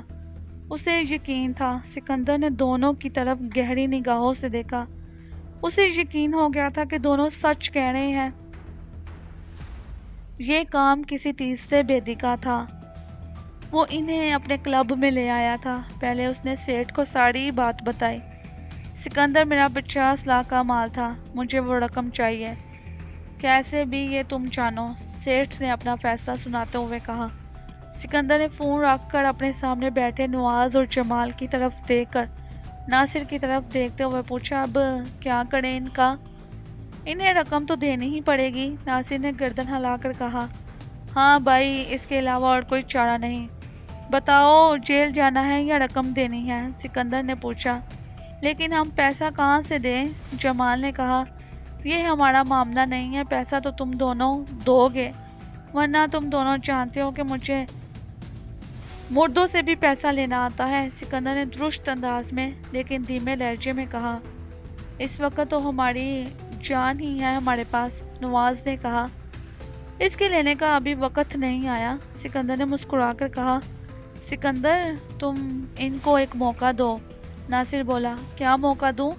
سکندر نے اس کی طرف دیکھا۔ یہ تو سچ بات ہے کہ یہ کہیں بھاگ نہیں سکتے، ہماری نگاہ اور ہاتھ کہاں تک پھیلے ہوئے ہیں ان کو اندازہ ہے، انہیں اس شہر میں آزادی دے دو، یہ جو بھی کریں، کیسے بھی کریں، سیٹھ کے 50 لاکھ روپے کہیں سے بھی پیدا کر کر دیں، چاہے بینک لوٹیں، ناصر نے کہا۔ کیوں؟ ناصر کی بات میں دم تو ہے، یہی ایک طریقہ ہے کہ تم دونوں سیٹھ کی رقم واپس کر سکتے ہو، سکندر نے کہا۔ جمال اور نواز نے ایک دوسرے کی طرف دیکھا۔ ان دونوں کو سیٹھ کا کوئی ڈر یا خوف نہیں تھا۔ اگر سکندر بیچ میں نہ ہوتا تو کوئی بھی ان کا کچھ بگاڑ نہ پاتا، لیکن اب بات تھی سکندر کی، جو کچھ بھی کر سکتا تھا۔ اسے جان چھڑوانا مشکل ہی نہیں بلکہ ناممکن بھی تھا۔ کتنے دن دو گے؟ جمال نے پوچھا۔ تم کتنے دن لینا چاہتے ہو؟ سکندر نے گیند اس کی طرف واپس دھکیل دی۔ 1 ہفتہ تو ہمیں سوچنے کے لیے دو کہ ہمیں کیا کرنا ہوگا، نواز بولا۔ 1 ہفتہ؟ سکندر نے اس کی طرف سوالیہ نگاہوں سے دیکھا۔ 50 لاکھ روپے اسی شہر سے ہم نے حاصل کرنے ہیں، کوئی پلان ہوگا تو یہ ملیں گے نا؟ نواز بولا۔ کیوں ناصر؟ سکندر نے اس کی رائے لینا چاہی۔ بات ان کی بھی ٹھیک ہے۔ ناصر نے اس کی بات سے اتفاق کیا۔ چلو دیا 1 ہفتہ، سکندر نے کہا۔ 1 ہفتے کے بعد کتنے دن میں ہمیں رقم دو گے؟ ہم پوری تسلی کے ساتھ سوچیں گے، کسی کو ٹارگٹ کریں گے اور پھر اسی شہر کو لوٹ کر سیٹ کے 50 لاکھ روپے بھی دیں گے اور اپنا حصہ وصول کر کر یہ شہر چھوڑ دیں گے۔ جمال نے کہا، یعنی اگلی بات تم 1 ہفتے کے بعد بتاؤ گے؟ سکندر نے پوچھا۔ ہاں 1 ہفتے کے بعد، نواز نے کہا۔ ٹھیک ہے جاؤ، سکندر نے کہا۔ 1 ہفتے کے بعد آنا، لیکن یاد رکھنا میں زیادہ دن نہیں دوں گا، جو بھی کرنا ہوگا شارٹ ٹائم میں کرنا، اور اگر کہیں بھاگنے کی کوشش کی تو پھر مجھ سے برا کوئی نہیں ہوگا۔ سکندر نے آخر جملہ اس خطرناک انداز میں کہا کہ جمال اور نواز کو لگا جیسے کسی نے ان کی رگوں میں زہر اتار دیا ہو۔ ہم کہیں نہیں جائیں گے، ہم اپنی موت کو دعوت نہیں دیں گے۔ دونوں اٹھ کھڑے ہوئے اور اجازت لے کر باہر نکل گئے۔ ان کے جاتے ہی دونوں نے ایک دوسرے کی طرف معنی خیز انداز میں مسکرا کر دیکھا۔ جب سیٹھ نے سکندر اور ناصر کو بلا کر ساری صورتحال سے آگاہ کیا تھا تو سکندر نے ناصر سے کچھ کہا اور ناصر اپنے آدمیوں کے ساتھ جمال اور نواز کی تلاش میں نکل گیا تھا۔ سب سے پہلے ناصر اپنے آدمیوں کے ساتھ ان کے گھر پہنچا تھا۔ گھر کو تالا لگا ہوا تھا۔ ناصر نے باقی آدمیوں کو ان کی تلاش میں بھیج دیا اور خود اس نے ایک تار سے گھر کا تالا کھولا اور اندر جا کر بڑے اطمینان سے گھر کی تلاشی لینا شروع کر دی۔ کچھ جدوجہد کے بعد وہ اس جگہ تک پہنچ گیا جہاں انہوں نے پیسوں کا بیگ چھپایا ہوا تھا۔ ناصر نے وہ بیگ نکالا اور بیگ اپنی محفوظ جگہ پر پہنچا کر سیدھا سکندر کے پاس چلا گیا۔ اس نے جاتے ہی اشارے سے سکندر کو بتا دیا تھا کہ کام ہو گیا ہے۔ اسی اثناء میں اس کے آدمی جمال اور نواز کو بھی پکڑ کر لے آئے تھے۔ اب آئے گا مزہ، سکندر نے ہنس کر کہا۔ ان کی بجائے ہمارا ہی بڑا ہاتھ لگ گیا ہے۔ ناصر ہنسا۔ اور وہ بھی بیٹھے بٹھائے، سکندر نے کہا۔ دونوں بہت دیر تک اس بات پر خوش ہوتے رہے، ہنستے رہے۔ سکندر نے پھر معنی خیز انداز میں کہا، ضرورت پڑی تو ہم ان دونوں کو اپنے انداز میں استعمال کریں گے۔ کہیں تمہارے ذہن میں بھی وہی بات تو نہیں جو ابھی میرے ذہن میں آئی ہے؟ ناصر نے پوچھا۔ سکندر ہنسا۔ اسی لیے تو لوگ کہتے ہیں کہ ہم میں بہت ذہنی ہم آہنگی ہے۔ جمال اور نواز ہمارے پاس 2 مہرے ہیں، ناصر نے کہا۔ بساط بھی ہم بچھائیں گے اور مہرے بھی ہماری انگلیوں میں ہوں گے، سکندر نے کہا۔ لینے دو وقت کو، ناصر بولا۔ بس تم دیکھتے جاؤ آگے آگے کیا ہوتا ہے، سکندر نے کہا۔ اس 6 منزلہ عمارت میں بہت سے کاروباری دفاتر تھے۔ اس عمارت میں ہر وقت لوگوں کا آنا جانا لگا رہتا تھا۔ تیمور بھی اس عمارت میں کسی کام کی غرض سے آیا تھا۔ اسے ملاقات کے لیے اس عمارت کی 4تھی منزل پر واقع ایک دفتر میں جانا تھا۔ ابھی وہ لفٹ کی طرف بڑھ ہی رہا تھا کہ اسے ایک جاننے والا مل گیا اور وہ دونوں استقبالیہ کے پاس رکھے صوفے پر بیٹھ گئے۔ ٹھیک اسی وقت ایاز بھی اس عمارت میں داخل ہوا۔ پہلے فلور پر جانے کے لیے اس نے لفٹ کی بجائے سیڑھیاں استعمال کی تھی۔ اس جگہ جاتے ہی وہ ایک کمرے کی طرف بڑھ گیا۔ جب وہ 15 منٹ بعد اس کمرے سے باہر نکلا تو 4تھی منزل پر جانے کے لیے اس بار اس نے سیڑھیاں استعمال کرنے کے بجائے سیدھا لفٹ کا رخ کیا۔ جیسے ہی لفٹ رکی اس کا دروازہ کھلا۔ اندر اتنے افراد تھے کہ ایک کی مزید گنجائش تھی۔ ایاز جلدی سے لفٹ کے اندر چلا گیا، دروازہ بند ہو گیا اور لفٹ اوپر کی طرف جانے لگی۔ اس لفٹ میں سب سے پیچھے دیوار کے ساتھ لگ کر تیمور بھی کھڑا تھا۔ اس نے ایاز کو دیکھ لیا تھا۔ وہ چاہتا تھا کہ وہ ایاز کو بلائے لیکن فی الحال ایسا ممکن نہیں تھا۔ اسی لیے اس نے سوچا کہ جیسے ہی لفٹ رکے گی وہ باہر نکل کر اس سے ملے گا۔ 3ری منزل پر 2 افراد باہر نکلے تھے اور 2 ہی اندر داخل ہو گئے تھے۔ 4تھی منزل پر جیسے ہی لفٹ رکی ایاز پہلے باہر نکل گیا۔ تیمور کیونکہ پیچھے تھا اسی لیے اسے باہر آتے ہوئے کچھ وقت لگ گیا۔ باہر نکل کر تیمور نے ادھر ادھر دیکھا، اسے ایاز کہیں بھی نظر نہیں آیا تھا۔ تیمور نے سوچا شاید اسے جلدی تھی، اس لیے وہ تیزی سے کسی طرف چلا گیا۔ تیمور بھی اپنے کام کے لیے اس دفتر کی طرف بڑھ گیا جو کہ لفٹ کے پاس ہی تھا۔ تیمور کو اپنے کام کے سلسلے میں آدھا گھنٹہ لگ گیا تھا۔ واپس جانے کے لیے ایک بار پھر وہ لفٹ کے آگے کھڑا تھا۔ اچانک اس کی نگاہ ایاز پر پڑی جو ایک دفتر سے باہر آ رہا تھا۔ ٹھیک اسی لمحے سامنے والے دفتر سے ایک اور نوجوان باہر نکلا جو ایاز کو دیکھتے ہی چلانے کے انداز میں بولا، ارے تم یہاں کیسے؟ مجھے یہاں کیا ہے؟ ایاز نے پوچھا۔ کس کے گلے پر چھری چلانے کے لیے آئے ہو؟ اس نوجوان نے مسکراتے ہوئے اسی انداز میں کہا۔ ایاز نے اس کا بازو پکڑا اور ایک طرف لے جاتے ہوئے بولا، تمہاری اونچی بولنے کی عادت نہیں گئی۔ دونوں ایک ستون کے پیچھے کھڑے ہو گئے۔ نوجوان کے اس جملے نے تیمور کو شک میں ڈال دیا تھا۔ لفٹ رک گئی تھی، دروازہ کھل گیا تھا۔ تیمور نے ایک نظر لفٹ کے کھلے دروازے کی طرف دیکھا اور پھر دبے پاؤں ستون کے پیچھے کھڑا ہو گیا۔ دونوں کی آوازیں صاف سنائی دے رہی تھی۔ اس کا مطلب ہے کہ 3 ماہ ہو گیا تمہارا اس جگہ دفتر منتقل ہوئے، ایاز نے کہا۔ ہاں، تم مجھ سے سوال کیے جا رہے ہو، میرے کسی سوال کا جواب نہیں دے رہے ہو، نوجوان نے کہا۔ تمہارے سارے سوال فضول ہیں، ایاز نے کہا۔ چلو فضول سوال کا ہی جواب دے دو، یہاں کیسے آئے ہو؟ نوجوان نے پوچھا۔ ایک کام تھا، اس سلسلے میں آیا ہوں، ایاز نے منتصر جواب دیا۔ یہ تو مجھے پتا ہے کہ تم کہیں بھی کسی کام کے بغیر نہ تو آتے ہو اور نہ ہی جاتے ہو، نوجوان نے کہا۔ کام سے آنا جانا ہی اچھا ہوتا ہے، ایاز نے کہا۔ جتنا وقت میں نے ضائع کرنا تھا کر لیا، اب نہیں۔ اب میں وقت کو اپنے ہاتھ میں لے کر چلنے کا عادی ہو گیا ہوں، کیا سمجھے؟ طارق والا مسئلہ حل ہو گیا کیا؟ نوجوان نے دوسرا سوال کیا۔ وہ تو کب کا حل ہو چکا ہے، ایاز نے مسکرا کر جواب دیا۔ کیسے حل ہو گیا بھائی؟ نوجوان نے حیرت سے پوچھا۔ دوسروں کو شیشے میں اتارنے کا فن آنا چاہیے۔ اب بھی میں جس گاڑی میں آیا ہوں وہ بھی اسی کی ہے، ایاز نے فخریہ انداز میں کہا۔ کیا کہہ رہے ہو؟ نوجوان کی حیرت 2 چند ہو گئی تھی۔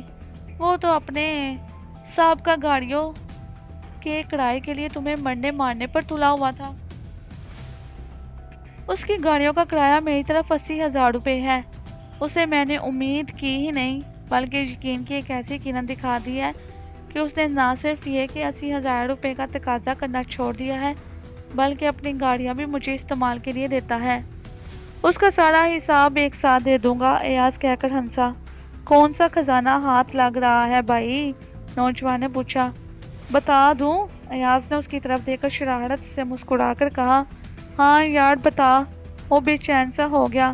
رہنے دے، تو سارے شہر کو بتا دے گا، ایاز نے کہا۔ پہلے کبھی ایسا ہوا ہے کیا؟ اس نے کہا۔ پہلے ہوا تو نہیں ایسا، آخر تم بھی میری ہی کشتی کے سوار ہو۔ ایاز مسکرایا۔ تو پھر جلدی سے بتا دے کیا معاملہ ہے؟ وہ جاننے کے لیے کچھ زیادہ ہی مضطرب تھا۔ ایک سونے کی چڑیا ہاتھ لگ گئی ہے، میرے عشق کے جال میں پھنسی چڑیا کی طرح ہو گئی ہے۔ ایک دولت مند دبئی کی بہن ہے، شادی ہو جانے کی دیر ہے، تجوریوں کے دروازے مجھ پر یوں کھل جائیں گے جیسے بارش سے بندہ شرابور ہو جاتا ہے، ایاز نے کہا۔ اچھا کون ہے وہ سونے کی چڑیا؟ اس کا منہ حیرت سے کھل گیا تھا۔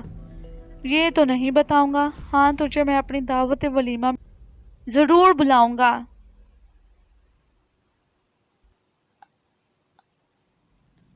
ایاز نے یہ کہہ کر اس کے گال پر ہولے سے اپنی انگلیاں پھیری اور مسکرا کر چل دیا۔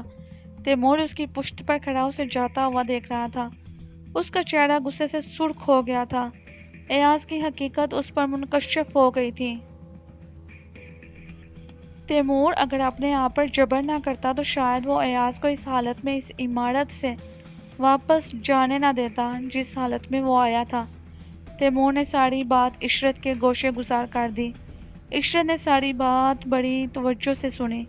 اسے یہ سب جان کر بہت حیرت اور افسوس ہوا تھا۔ اس کے ساتھ ساتھ وہ یہ بھی سوچنے لگی کہ نازلی ایاز کو بہت چاہتی ہے۔ جب اسے یہ سب پتہ چلے گا تو اس کے لیے انتہائی تکلیف دہ بات ہوگی۔ شاید وہ یہ سب برداشت نہ کر سکے۔ آپ نے اچھا کیا کہ آپ ایاز کے سامنے نہیں ہوئے، عشرت نے کہا۔ دل تو یہ چاہتا تھا کہ اس کی ٹانگیں توڑ دوں اور ایسا عبرت کا نشانہ بناؤں کہ کوئی بھی ایسی حرکت نہ کر سکے، تیمور نے کہا۔ ایک طرح سے یہ اچھا ہی ہوا ہے، ہمیں پہلے ہی پتہ چل گیا، بعد میں حقیقت سامنے آتی تو پھر یہ زندگی کا روگ بن جاتی، عشرت بولی۔ ہاں تم ٹھیک کہہ رہی ہو، تیمور نے سر ہلا کر کہا۔ تم یہ ساری بات نازلی کی گوش گزار کر دو تاکہ وہ ہمیشہ کے لیے اس کا خیال اپنے ذہن سے نکال دے۔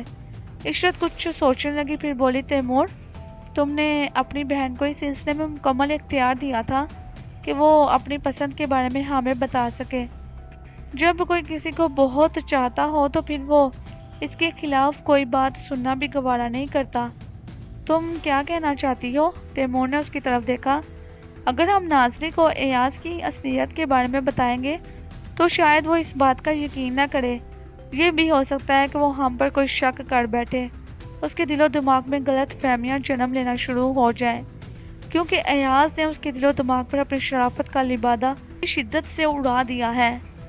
عشرت نے متانت سے کہا، اور آپ نے ایاز سے ملاقات کے بعد خود یہ کہا تھا کہ وہ ایک اچھے خاندان کا لڑکا ہے اور آپ کو بہت اچھا لگا ہے۔ اس کی بات سن کر تیمور نے بھی کچھ لمحوں کے لیے سوچا، لیکن اب اس کی اصلیت سامنے آ گئی ہے۔ اس کی اصلیت ہمارے سامنے آئی ہے، نازلی کے سامنے نہیں۔ جب چاہت میں بات آگے بڑھ جائے تو پھر کان بہرے ہو جاتے ہیں۔ ہم لاکھ اسے ساری بات بتائیں، اس پر ایاز سے ملنے کی پابندی لگا دیں، اس کے اندر ایاز سے ملنے کی طرف اتنی شدید ہو جائے گی اور ایک بہن کے دل میں بھائی کے لیے دراڑ آ جائے گی۔ عشرت نے تیمور کی طرف دیکھ کر کہا۔ تیمور کو اس کی بات سمجھ آ رہی تھی، اس نے پوچھا، پھر ہم کیا کریں؟ ہمیں ثابت کرنا ہوگا کہ ایاز کی نیت خراب ہے۔ وہ جو ہمارے سامنے ہے وہ ایاز نہیں، بلکہ جو نقاب کے پیچھے ہے وہ ایاز ہے، عشرت نے کہا۔ یہ ہم کیسے ثابت کریں گے؟ اسے پکڑ کر میں نازلی کے سامنے کھڑا کر دوں اور اسے مجبور کروں کہ وہ جو ہے نازلی کو خود اپنی زبان سے بتائے۔ تیمور کو غصہ آ گیا تھا۔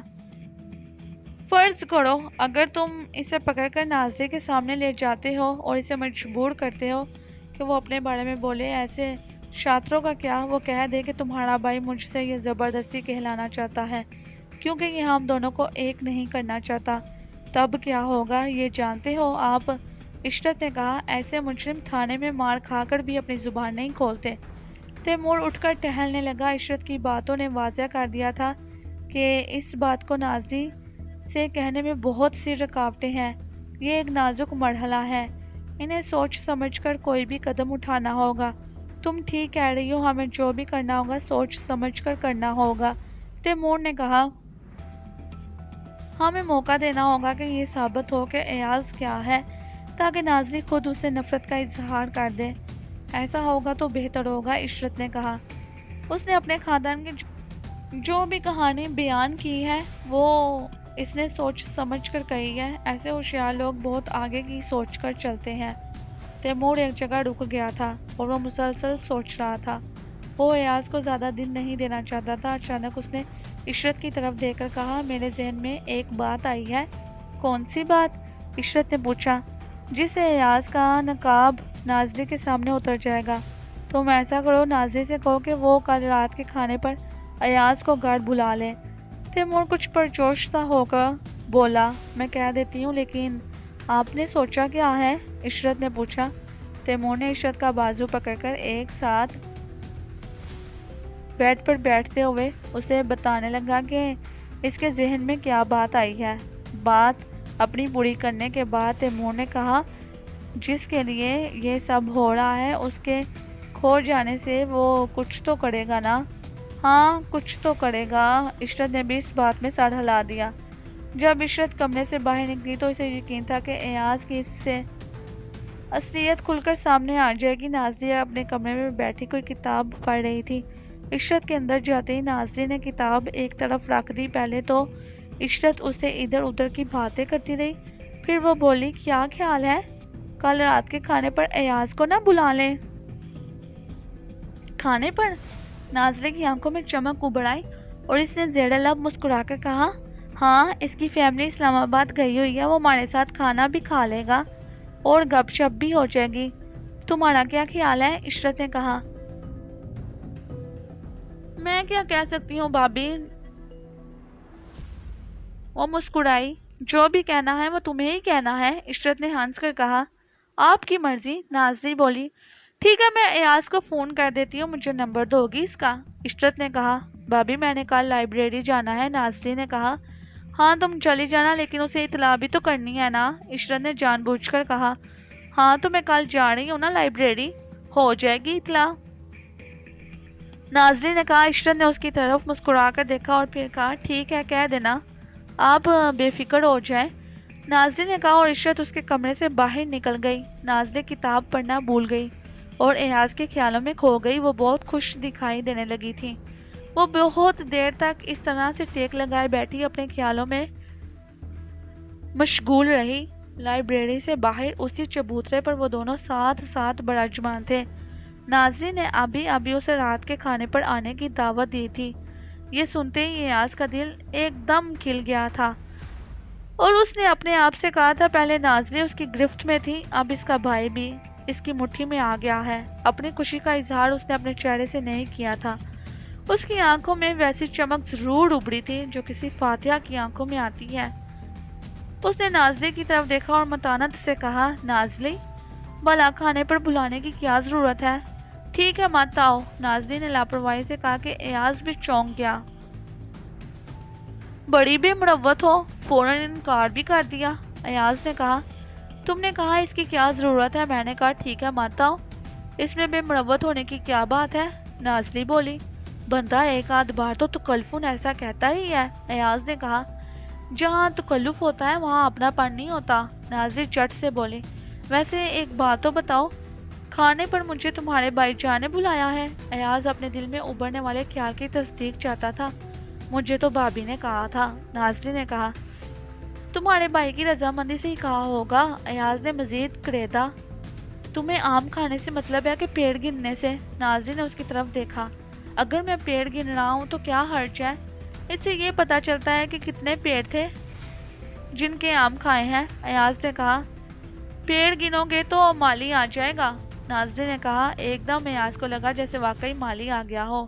اسے پیڑ گننے کی کوئی ضرورت نہیں ہے، اس کا کام آم کھانا ہے۔ وہ بولا ہے ٹھیک ہے، اب تم اتنا کہہ رہی ہو تو میں آ جاؤں گا، نازلی نے شرارت سے زیر لب مسکرا کر کہا۔ خیر میں نے اتنا بھی نہیں کہا، تمہیں اندازہ نہیں ہے کہ تمہارا ذرا سا کہنا بھی میرے سامنے کتنا ہے، ایاز نے اس کی طرف دیکھتے ہوئے متانت سے کہا۔ نازلی اپنی جگہ سے اٹھ کھڑی ہوئی۔ اب میں چلتی ہوں، اتنی جلدی کہیں جانا ہے کیا؟ ایاز نے اس کی طرف حیرت سے دیکھا۔ مجھے گھر جانا ہے، نازلی نے کہا۔ ابھی کچھ دیر اور بیٹھو نا، ایاز نے زور دینے کے انداز میں کہا۔ نہیں، آج اتنی ہی ملاقات کافی ہے، نازلی نے کہا۔ تم رات کو وقت پر آ جانا، بھائی جان کو زیادہ انتظار کرنے کی عادت نہیں ہے۔ تم کہو تو میں ابھی جا کر تمہارے دروازے پر بیٹھ جاؤں، ایاز نے کہا۔ خیر اتنی بھی جلدی نہیں ہے، نازلی نے کہا۔ ویسے بائی دا وے تمہارے گھر والے کب اسلام آباد سے آ رہے ہیں؟ شاید ان کو ایک دو دن اور لگ جائیں، ایاز نے کہا۔ پاسپورٹ وغیرہ کا کام ہوا یا نہیں؟ نازلی نے پوچھا۔ وہ تو انکل نے کروا دیا ہے، اب چند دن وہ اس شہر میں گھومیں گے اور کیا، ایاز نے کہا۔ نازلی نے اس سے اجازت لی اور اس طرف چل دی جہاں سے اسے گھر جانے کے لیے ٹیکسی مل سکتی تھی۔ ایاز اسے جاتا ہوا دیکھتا رہا۔ جب نازلی اس کی آنکھوں سے اوجھل ہوگی تو اس نے خوشی سے اپنا مکہ فضا میں مارا۔ کچھ ہی فاصلے پر اس کی بڑی کار کھڑی تھی۔ ابھی وہ اپنی کار کے پاس پہنچا ہی تھا کہ وہ ٹھٹک کر رک گیا۔ کار کے پاس ایک موٹر سائیکل کھڑی تھی، اس پر ایک نوجوان بیٹھا ہوا تھا۔ اس کا نام طارق بٹ تھا۔ اس کے سر کے بال لمبے اور چہرے پر چھوٹی چھوٹی سیاہ داڑھی تھی، جسم کسرتی تھا۔ طارق کا بظاہر کاروبار تو رینٹ ایک کار تھا، لیکن جس جگہ اس کا دفتر تھا اس کی دوسری منزل پر ہر وقت کرکٹ میچ لگا رہتا تھا۔ محلے کے ہی نہیں، ارد گرد کے نوجوان اور لوگ وہاں جوا لگانے کے لیے آتے رہتے تھے۔ تم یہاں کیا کر رہے ہو؟ ایاز نے اسے دیکھا تو پوچھا۔ تمہارے پیچھے آیا تھا، طارق نے اطمینان سے جواب دیا۔ میرے پیچھے کیوں آئے تھے، میں بچہ ہوں کیا؟ ایاز نے اس کے پاس جا کر کہا۔ یہ جو تم عشق فرما رہے ہو، اس عشق کے پیچھے جو کھیل تمہارا چل رہا ہے، اس میں میری ایک بڑی رقم لگی ہوئی ہے۔ یاد ہے نا کتنی؟ پورے 1,09,386 روپے ہیں، طارق نے کہا۔ تم یہ بتانے کے لیے میرے پاس آئے ہو؟ ایاز نے برا سا منہ بنا کر کہا۔ میں یہ دیکھنے کے لیے آیا تھا کہ تم اسی کام پر ہو نا جس کے لیے مجھ سے کار لے کر جاتے ہو، طارق نے کہا۔ تو پھر دیکھ لیا تم نے؟ ایاز کے چہرے سے لگ رہا تھا جیسے اسے طارق کا اس طرح سے آنا اچھا نہیں لگا تھا۔ ہاں دیکھ لیا، یہ کھیل کب ختم ہو رہا ہے؟ طارق نے پوچھا۔